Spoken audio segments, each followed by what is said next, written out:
Yeah, goodbye week. Yeah. How about you? Go by fast as always. Right ahead of you, right? Right. Get to spend some time with the family? Yeah, too much, but it's good. Were they ready to kick you out? Probably the other way around. Oh, yeah. Larry, you faced Jared Goff, several times back in L.A., and then most recently you're going to be facing him here as a Detroit Lion. How have you seen Jared Goff progress as a quarterback, and he's playing really good football right now for Detroit? Well, I remember he was drafted because I was in Arizona. Probably his only bad year, in my opinion, probably his rookie year. As soon as McVay, his second year, he just took off. And he's a good, savvy quarterback. What's unique about him, I put him in that group with Brady and Manning as far as the play action. They sell it. They do a good job selling it. And, as a linebacker, that can be tricky because it looks the same. But he's making every throw, and he's the #1 pick. Speaking of that, I know that was kind of an area that Devin felt like he needed to work on in terms of coverage and things like that. It seems, from outsider's perspective, I guess, it seems like he's doing a better job of being able to kind of anticipate, where he needs to be on some of those pass plays. Is that something you've seen and you felt?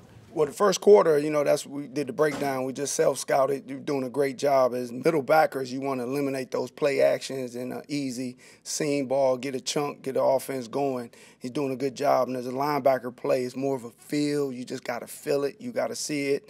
Sometimes offenses, they'll tip it. And he's doing a good job growing into that, don't get fooled as easy. And so far, the first quarter of the season, we haven't gave up that chunk play. And you guys, if you look at the numbers, I know it's very early in the season, but if you look at the percentages, last year versus this year, red zone jumps out as like this huge difference. Your red zone defense, just what kind of effort was kind of made, I guess, to improve that? And is it more a function of schematics or just execution and having the right personnel there? It's Tim Atkins. He does our red zone breakdown, and he's the reason. No, but it starts up top. Bowles put a lot of emphasis on red zone, and that wins. You win and lose off of that. Hold them to 3 points and save 4 points on the scoreboard. And at the end of the day, late in the fourth quarter, you're gonna be in games because of that. And each time you're down there, it's a difference of winning and losing. And those guys are buying in and communicating because they go fast up front, doing a good job because you got to play a little coverage down there sometimes.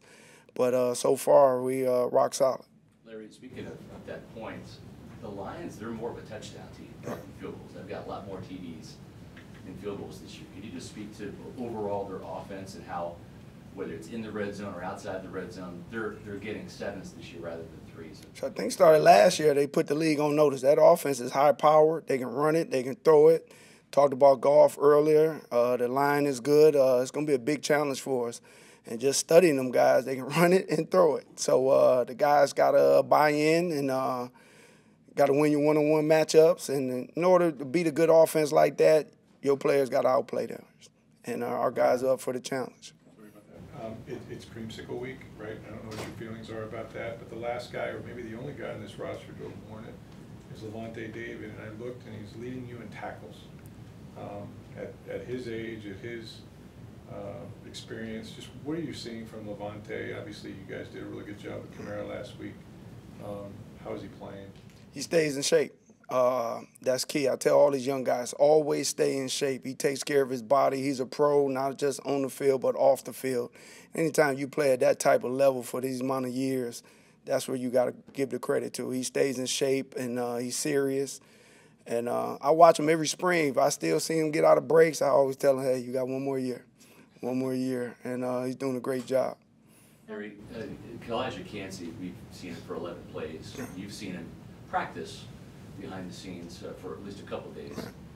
When he gets healthy, and whether it's this week or next week or whenever it is, what type of impact is he going to have, not just from a pass rusher getting sacks himself, that's what he did in Pittsburgh, but the sacks he can create for your outside linebackers by flushing the quarterback left or right?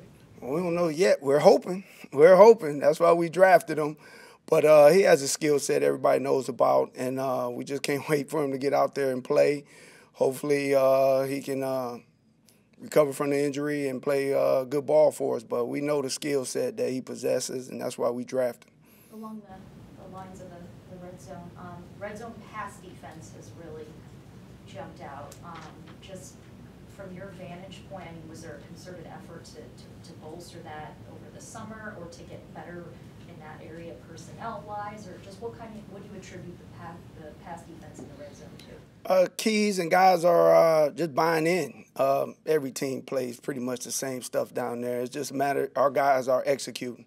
They're talking at the high level. Bowles is, putting them in good defenses, but at the end of the day, those guys are making plays. And when you get down there, you only got small windows in there, and you got to make plays, and those guys are doing a good job.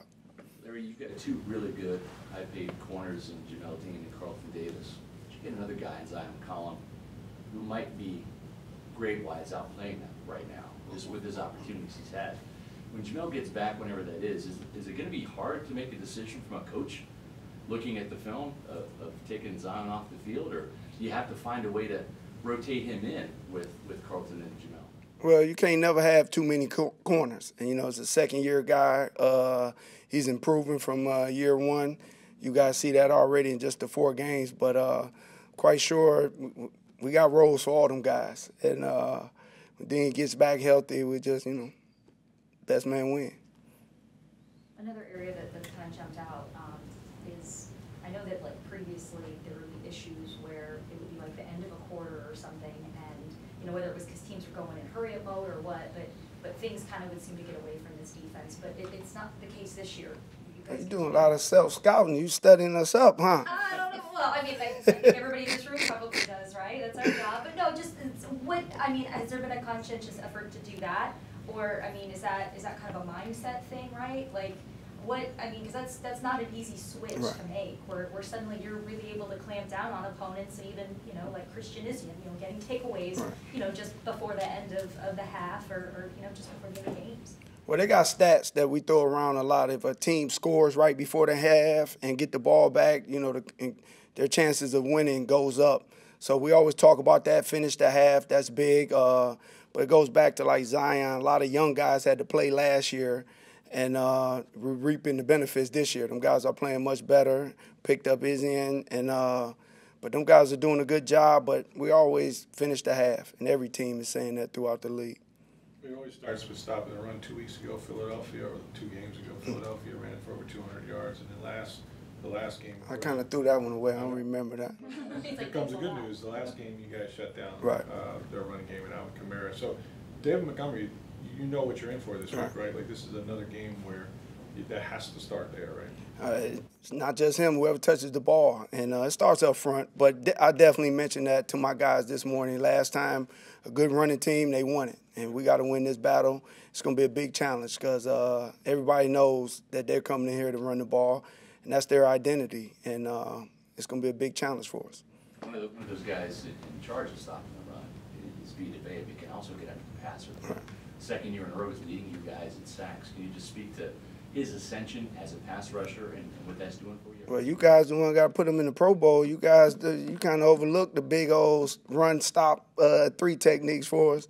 But he's an athlete. He's a dog, and he's bigger than everybody. So, but no, he's doing a good job for us. And when he's moving like that, there's nothing you can do about it. What have you seen of Logan Hall so far through this first quarter? Improving. He's improving, getting better. Just second-year guy and growing, and he's a reason for a lot of our success so far. Anything else? Thank you, guys. Have a good